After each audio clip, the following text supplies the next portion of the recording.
Hey guys, Wolvie here with a special video for the City of Final Fantasy Opera Amia for the 18th of October 2019 if you're in or near the United States, and this is at the time of this recording.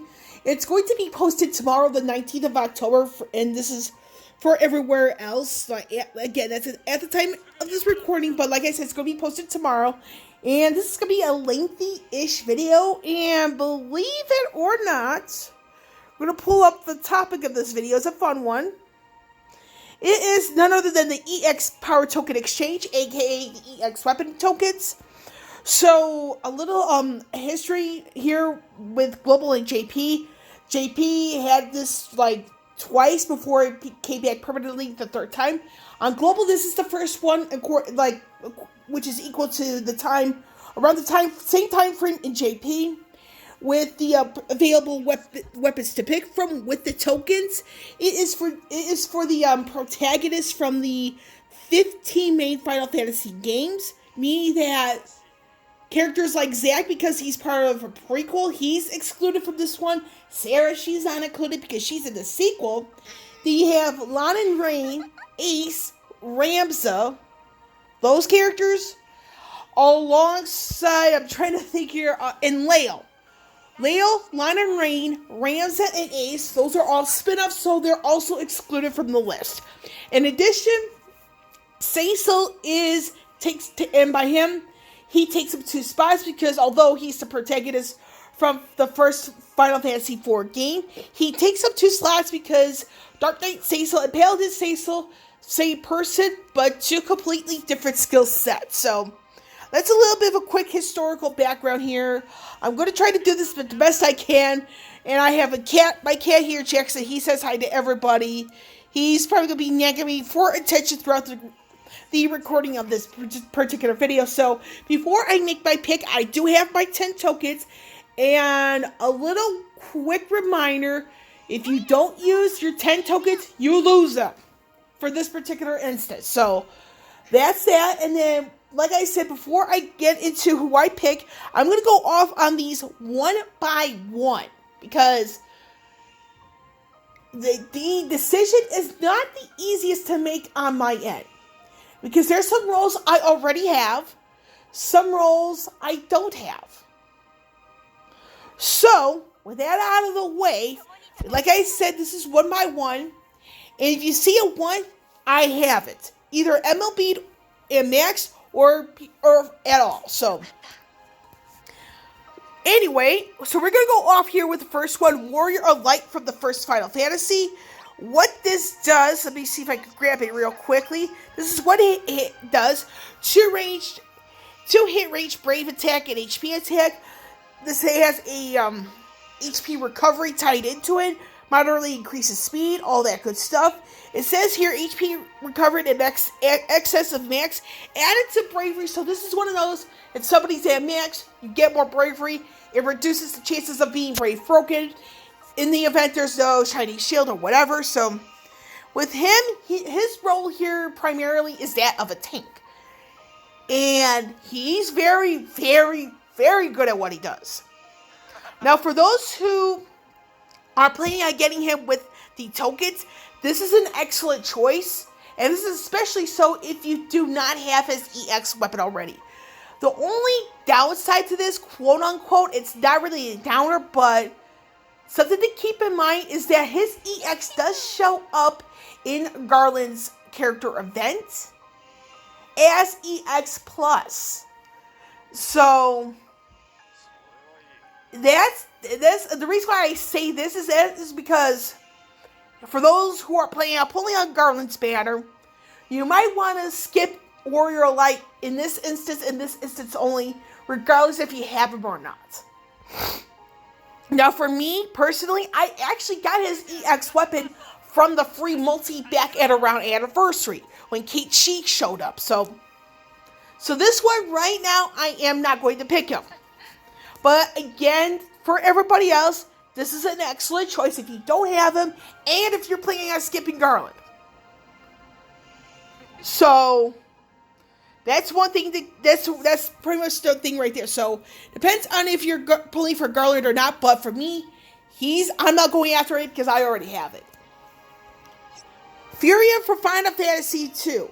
Now, what this particular EX weapon does, it's 100% HP damage to every enemy. Meaning that, let's say you have Furion, 2 others, and you're fighting off a team of a 3-pack of wolves. 2 cubs and the mama wolf. That's what I'm going to call them. So, and let's say they're about 35,000 hit points each. So the EX ability in Furion's case deals 35,000 hit points damage to each enemy. So Cub A, 35,000. Mama Cub, 35,000. Cub B, 35,000. And this is pretty damn good. I will warn everybody, like Warrior Light, this does come back as EX Plus, but during a different character event. In Furion's case, it is the Emperor. So if your plan is pulling out the Emperor and you don't have Furion, you might as well skip this. He doesn't become that much of a choice because of that factor. But again, this is my personal opinion. And the thing is with Furion, I do want to warn everybody, is that he's one of those, he gets really good for a while, then he falls off. And this can be said the same way for the majority of DPS/DDS units, the damage dealers. Because they're the most common, therefore the easiest to replace. I don't have it. He is not a bad candidate. When it comes to the Emperor, I do not know if I'm going to be pulling on that banner at the time of this recording, but we'll see.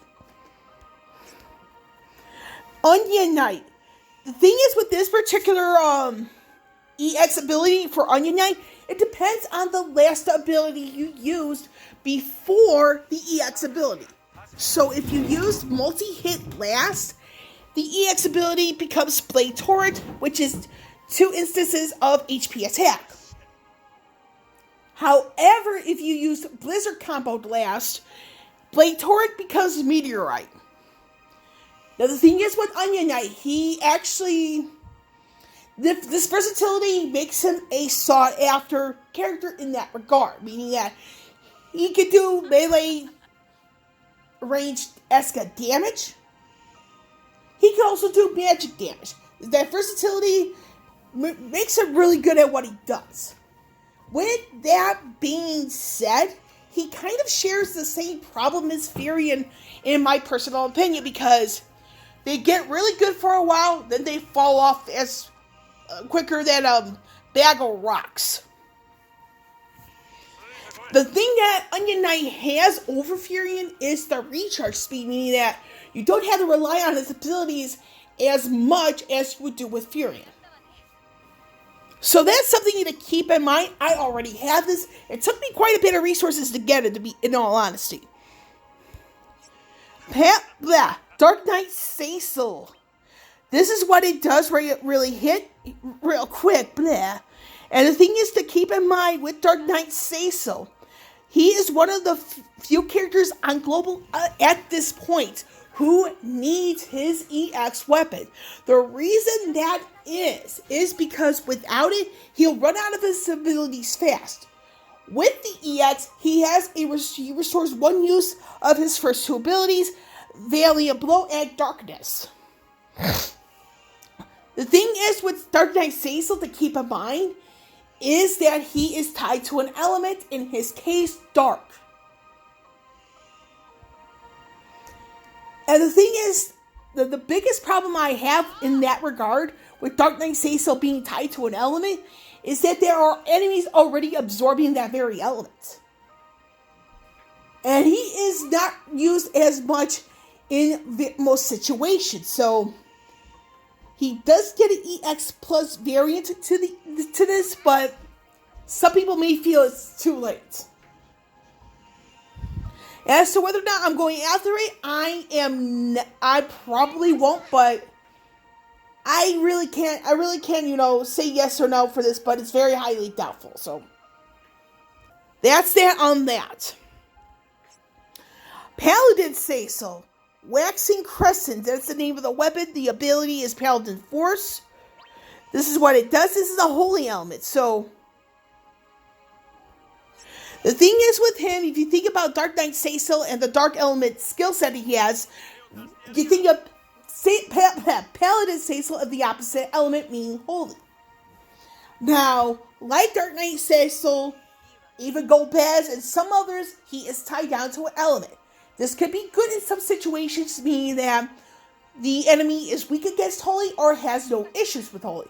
But the second they absorb or have a heavy resistance to holy, you might as well keep Paladin Cecil on the bench. He does have an EX plus variant. I believe it is in a future lost chapter. So it's not a bad pick if you don't have him. However, the thing is with the element that he's tied to could be a problem. Especially when you're facing against an enemy who could be resistant to holy or absorb it. Bartz. This the name of the blade is called Great Sword. The name of the ability is Ianuki. Now he does gravity esca damage.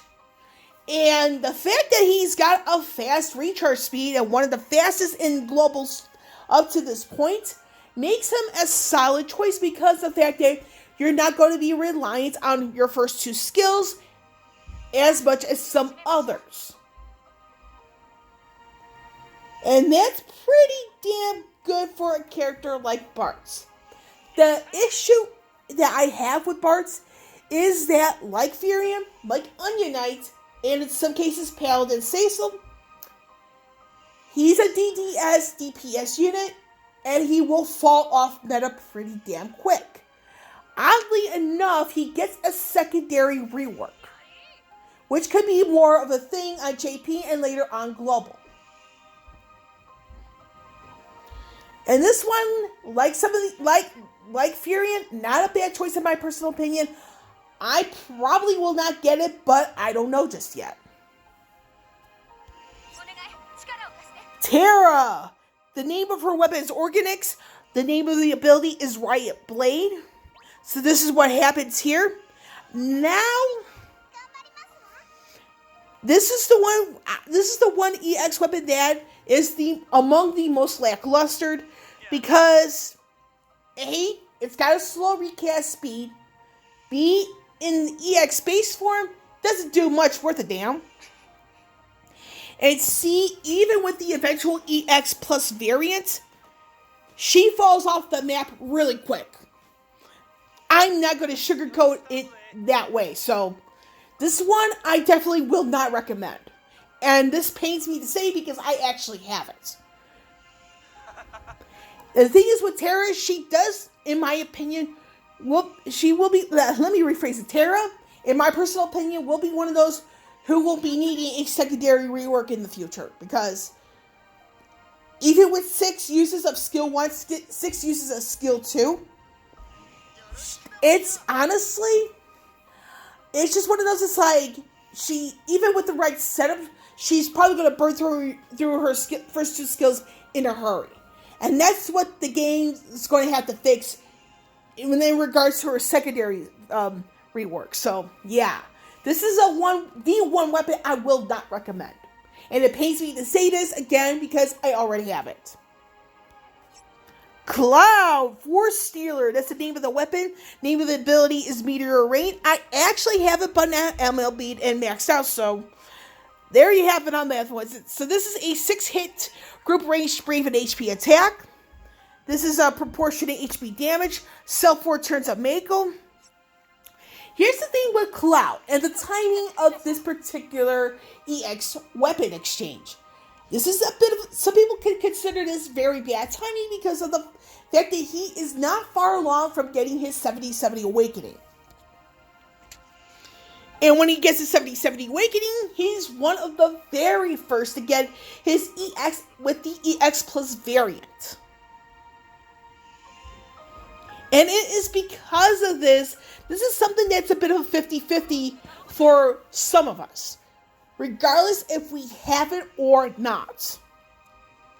The good thing about Cloud's EX ability, and this makes him a lot better than Terra's in my opinion, is that he can pop it off a little bit quicker than Terra, And that could be a game changer in my personal opinion. So this one is a 50-50. He was on my radar with the tokens. I did get it on a ticket, so it's one of those that's like, I don't know if I'm going to go after this one. There's going to be another one later on that is a definite candidate, so yeah. I'll let you know what it is when we get there. Squall. The name of the weapon is Sheer Trigger. The name of the ability is Assault Trigger. So this is what it happens when you use it. Now, here's the thing with Squall. He shares the same exact problem with Cloud. Although in Squall's case, his EX Plus variant is on a upcoming character event that is highly sought after. Myself included. The character I'm referring to is Ultimecia. Ultimecia will be making her debut with her EX Plus variant. That's when Squall gets his EX Plus variant, on that same banner. And he also gets his 70/70 Awakening at that time. So it's one of those, if you don't have it, you either get it now with the tokens and skip Ultimecia, which I don't think anyone's going to be doing, or go after it on Ultimecia's banner. For me, oddly enough, I already have it on when Selfie made her global debut. It was something I wasn't planning on doing, but I went about it anyway, so this is one of those, it's another 50-50 for some who may not have it, and they're trying to figure out if they want to get it with the tokens or when Ultimecia shows up. Zidane. The name of his weapon is called Exploda. The name of the ability is called Booster 8. So this is what happens. This also has a launch sequence in it. So this makes him not a bad choice for launcher, especially if it's a one-on-one battle. And by that, one opponent and him and the other, and whoever else is on the team. So with units like Tifa and King, he has a way to launch enemies with the EX ability. The thing is that he falls off pretty effing quickly. His EX Plus variant comes with a secondary rework on a later character event in the future for Global. It recently got released on JP, so it's one of those, it's like, if you don't get it now, you have a bit of ways to wait. Although it does come, his EX does come back on a future banner. I believe it's an Ultimate Esper trial. I have to look up which one it is. Tidus. The name of the blade is called Force Saber. The ability is called Energy Rain.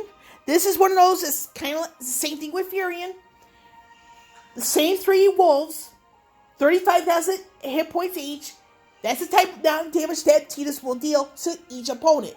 35,000 to foe A, 35,000 to foe B, 35,000 to foe C. And he has a good recharge speed, and by that fast. The thing with Tidus is that he is perma-shelf. He's practically useless. Almost nobody uses him as far as I know. So it's one of those, it's like, he's pretty good at what he does, but unfortunately, he's one of those, it's like, there are people who do what he does but better, and that's a reason why he's perma-shelved. Shantoto. The name of the weapon here is called Levantine. I hope I pronounced that right. The name of the ability is called Divine Malison. Again, I hope I pronounced that correctly, folks. So this is a holy magic Raven Tech and HP attack. 2 turns Divine Malison. So she is a bit of a player in an upcoming meta known as the Imperial meta, which makes her not a bad choice to go after. The biggest thing I've noticed as of late on YouTube is that almost no one uses her now, which is really sad. And the thing is, like some of the others on the list thus far, and this is because she is a damage dealer, she will fall off the map pretty quickly. She's one of those that doesn't have much relevance in my personal opinion. And it's because of that, even with her EX plus variant, I'm like, is it really worth it? So it's one of those, like, if you get it, you got somebody for the Imperial meta, but as of right now on JP, I see virtually no one using her. Fine. The name of his weapon here is called Demon's Bane. The ability is called Pyroclasm. So what this does, this is a fire element.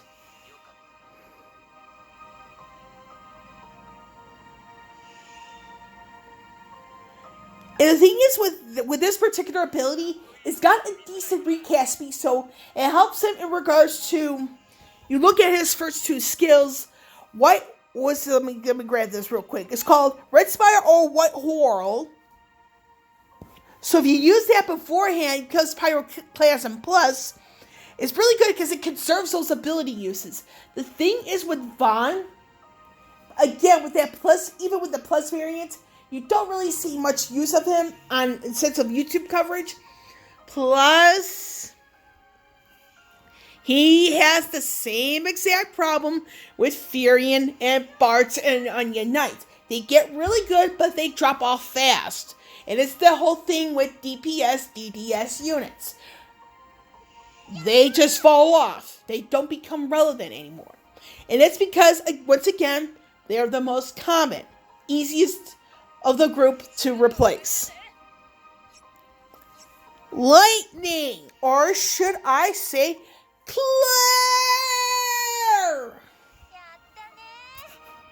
Now, believe it or not, the name of this particular weapon is called Overture. This is from 13.2. Although it says 13, so this is what it does. It has a normal recast speed right now.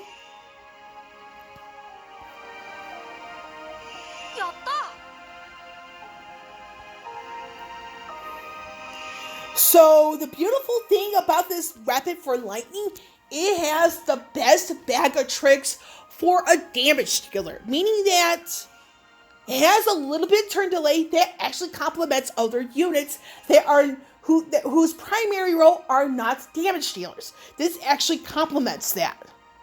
Because you have the base form with one turn delay, which actually helps a turn delay specialist to delay even further. Lightning also has a way to sustain her own HP. And the reason why I refer to this as 13.2 because the Army of One in this game so far is actually from 13.2 in or Lightning Returns due to the HP heal it provides. So, with the whole thing with that, she has her own version of turn manipulation shenanigans. So, this is a sought after weapon.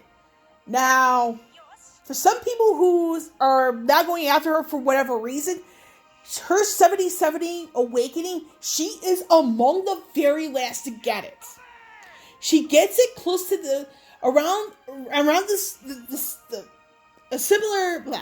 Her and Vayne get their 77. Let me rephrase it. Lightning is among the very last to get her 70-70 Awakening. But when it does, it also comes with her EX Plus, and she's also one of the first to get this thing that will come onto Global in the future, known as the player boards, making her Skill 1 and Skill 2 even better. So, there is some footage of her in recent, fairly recent footage of her, so she is probably used a little bit more than Vayne, believe it or not. But to each his own in the realm of damage dealers. So if you don't have her and you don't want to wait till her 70-70 Awakening, this is one of the weapons I will say is a must pull. Because it does so much in the sense of helping Lightning with what she does and how her skill set works. This is one of those weapons I will definitely recommend. Because what it does, who it can complement, and in fact it sustains her own HP, especially if she's on the same team with Warrior Light. Because all that type of healing lets Lightning do her thing. And with her future 7070 Awakening EX Plus, and later on the player boards, she becomes a force to be reckoned with. Y'shtola, the name of this particular EX weapon is called Amir, and the ability is called Pulse of Life. Now, this out of the weapons available in this entire list is actually this puts her out of all of the let me restart this phrasing for a bit. Out of all of the available EX weapons to pick from with the tokens, this is the only one that does not deal any HP damage. Now, it's one of the biggest drawbacks is it's got a slow recast speed as EX. However, she does get her 7070 Awakening and EX Plus variant with Act 2-6. Now, this is what it does. She does have a ability recovery for stone and medical by 1 each. And like I said, she's the first one in the sense of the first EX weapon. When it comes to EX weapons that came out as global, hers was the first one where the EX ability does not attack anybody. It's amazing for what it can do because you can have this full heal to everybody on the team. It revives anybody that gets KO'd. Brave Battery, HP attack because HP attack plus. What more do you want? She's one of the most reliable support units out there. Like Lightning and most of the others on this list, she does get an eventual character board. So she's and because of this reliability that Y'shtola has, if you have all of her weapon passives, and by that the 15 to 35 at her EX, she will not let you down. And if you lack Y'shtola out of everybody on this list, this is a must. And one can argue her over Warrior Light, but if I had, let's just say I don't have either of these two EX weapons, I'd rather go out for Y'shtola's over Warrior Light because she's far more reliable in what she does. And that's just my personal opinion. In her EX Plus variant, the speed goes into slightly slow, which makes her even better. But like I said, the only drawback is that recast speed being among the slowest in EX form. And she also has the same issue with units like Dark Knight Cecil and Vayne, where you actually need the EX ability to survive the longer fights. There's another unit who is yet to get their rework, but their EX weapon helps resolve that whole ability usage thing. I'm referring to 7, so units who need their EX weapons, I mean, come on. In Y'shtola's case, if you don't have her, and you're going to be skipping Lise, this is a must. There's no ifs, ands, or buts about it, in my personal opinion. Noctis, this is the last one on the list. The name of the weapon is called Rune Saber. The name of the ability is called Conjure Armiger. And this is 12 hits altogether. You have right now in its EX base form, you only have 1 HP attack, and that's at the very end. The EX plus form, the HP attack is more dispersed, meaning that it hits in certain intervals. And it does this thing called raises Armiger for level by 2 for 5 turns, all that good stuff. So the thing is, you do need to keep in mind with Noctis, he's considered by some to be a meta unit. The problem here with Noctis, believe it or not, and I kind of said this before, but when it comes down to HP damage dealt, as of right now, he is a true single target unit, meaning that the HP damage only goes to one target. And that could be a problem because he does have much ways to restore uses of his abilities. And but the thing is with that is that what kind of makes up for that is that he has so much flexibility what he can do. He could do like some turn delay, turn shenanigans, all that stuff. So yeah. With him, it's more like he's meta, but he shares the same exact problem with other damage dealers. They fall off the map fast. Now, with that being said, what he does, if you know how to work him, he's very much on the same level as Y'shtola in his own right. Meaning that for Y'shtola, with her being a support unit, you set her up correctly, she won't let you down. For damage dealers, you do the same thing. You set Noctis upright. You take a moment to really study his skill set, how to make the most out of him. He will not let you down. That sort of ideology. But it's because of that type of ideology, the fact that he's not a beginner-friendly unit, that may turn some people off. And that's something for anybody to put into consideration, regardless if you're into beginner-friendly units or those who are more advanced. So, like I said, this is not an easy pick. So, anyway, so who am I going to pick? Now, like I said, this video is kind of going to be a bit of a lengthy one. So, in order to do a little bit of elimination, we're going to go over the ones I'm not going to get and why. The first weapon I will not be getting, I already have it. You can see that number 1 right there. It's Warrior Light. The reason why I'm not going after Warrior Light is because although Garland is coming along in the near future for Global, which Warrior Light is slated to be on that banner with him, and with his EX Plus variant, I'm actually skipping that banner. In addition, I already have his EX weapon, so it's not really a good idea for me to try to go after something I already have. The second unit, again, there's at number 1, it is Onion Knight. Now, the reason why I'm not going after him is that he does get a 70/70 Awakening plus EX Plus variant to his weapon, so what's the point? There is a high chance where I'm not going to go after certain weapons if I already have the EX base form. The third weapon I definitely will not be going after is going to be Terra's. Again, somebody I already have. It's a while before she gets her EX Plus variant, but even, like I said, even with that, I feel she's going to be one in desperate need of a secondary rework. Because even with the right setup, in my personal opinion, she will run out of gas fast.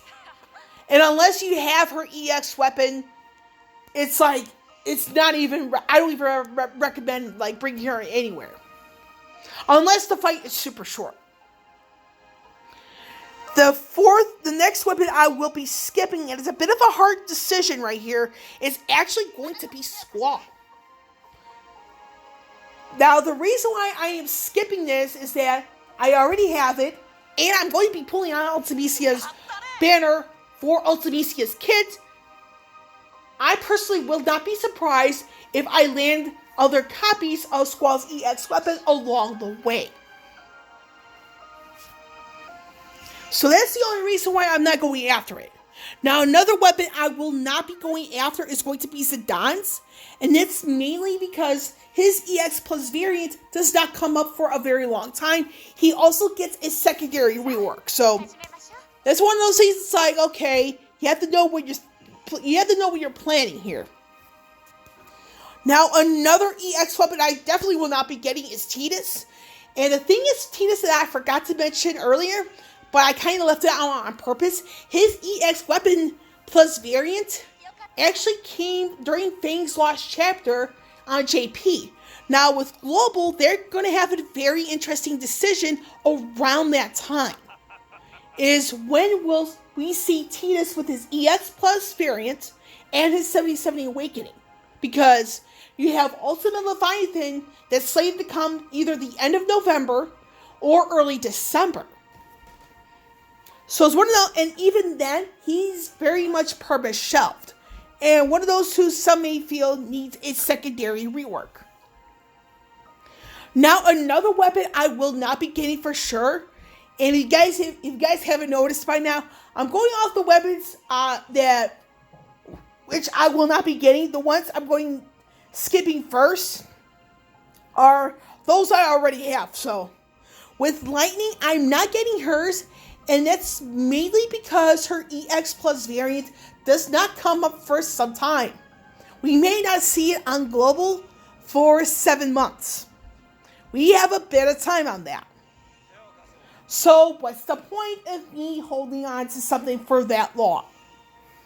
Another one I will be skipping, oddly enough, is going to be Y'shtola.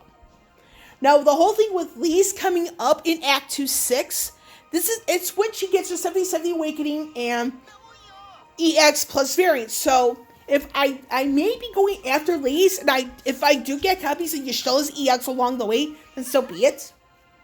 So Lee's right now, you heard it from me first. She is a possible banner I will be going after. So it's a bit of a wait and see on that in that regard. So out of the weapons I definitely won't be getting, which other ones will I be skipping? Now, the first one that I don't have and I will be skipping is going to be Dark Knight Cecil. I almost never use him. And he's one of those that's like, I don't see many people use him, if at all. So this is a bit of a lost cause for me. Now, another one that I will be skipping, which I don't have, and it's a bit of a heartbreaker, Paladin Cecil. The reason why I am not going after his is because I know he gets his EX Plus variant during Vane's Lost Chapter in JP, which could very well be the same on Global. So I'm going to be holding off until around that time to go after it. Now, another one that I don't have, and this pains me to skip it, is going to be Bart's. Now, his EX Plus variant does come back during an Ultimate Esper. I forgot which one it was, but that could be a time where I could go after it then. But it's a bit of a wait and see. Now, another EX weapon I definitely will be skipping on is Shantotto. And this one is a bigger heartbreaker than most. And the reason why I'm skipping Shantotto is that she does get an EX Plus variant, and the whole thing with the Imperial meta, which she is a part of, she just falls off the gate not too long after the EX Plus variant. So it's one of those, it's like, is it really worth it for me? And sadly, it's not. Now, the final weapon that I don't have, and I'm going to be skipping, is going to be Vaughn. The reason why that is that he does get a rework soon, and his EX also comes back as EX Plus variant-wise during a future character event. The character in particular is another tank, so it's one of those, I'd rather hold on to those, I'd rather pass until around that time, and that's even if I have enough resources to go after it. So, with all of those out of the way, now it comes down to my final candidates. Furion, Cloud, and Noctis. Believe it or not, Furion made the final 3 here. Now, the reason why I have Furion as part of my final 3 is that with Emperor, I am on a question mark with his banner. But the thing is, with Furion, he does get an EX Plus variant, but it's one of those that's like, I know there are other characters that are coming along, and they could probably do what he does, but better. So, the thing is, I kind of dig Furion, what he could do. Not just for himself, but for the party. In a sense, so it's one of those that's like, should I go after him? So, but the answer to that remains to be answered. As of now. Now, with Cloud, the reason why he is in my final 3 is I have his EX weapon, but I do not have it MLB'd and maxed. With Cloud, what I like about him is that he has multiple things to do with opponents, you know. He has the most reliable way to launch. He has ways to paralyze people. And he can dish damage to how many people out there. One person or everybody. But the thing is, again, he kind of shares that same problem with other damage dealers, meaning that he will fall off very quickly. And by that, within a month. There's an upcoming Esper trial that should be coming to Global sometime next year, where the chase is no good, from the talks of some people who play JP. So it's one of those, it's a bit of a 50-50 for me. Now the final candidate of the three is going to be Noctis. Now, a lot of people are saying, oh, you're going to miss out on the damage he does, so on and so forth. He's so good, he'll meta, develop Noctis, blah, blah, blah. I've heard that a lot. And part of me, wants to, see what he can do. See how good he is. But the thing is, it's just that I take everything I'm given information-wise about this game, for those who play JP as well, I take all that information with a grain of salt. That's the way I play this game. I really can't expect myself to change the way I play just to please others who are very pro-meta. I play this game for fun. I just don't like clearing everything right out of the game, and part of that is because I have a day job, quote-unquote. I work second shift. But at the same time, I just don't want to fall too far behind. And oddly enough, I don't have so much to catch up on as some people may think I do, which is actually surprising. So the thing is that which direction do I want to go?